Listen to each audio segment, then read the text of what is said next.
जपाकुसुमसङ्काशं काश्यपेयं महाद्युतिं तमोरि सर्वपापघ्नं प्रणतोऽस्मि दिवाकरम्।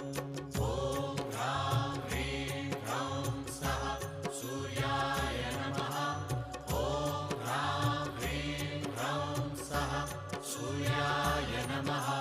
जपाकुसुमसङ्काशं काश्यपेयं महाद्युतिं तमोरि सर्वपापघ्नं प्रणतोऽस्मि दिवाकरम्।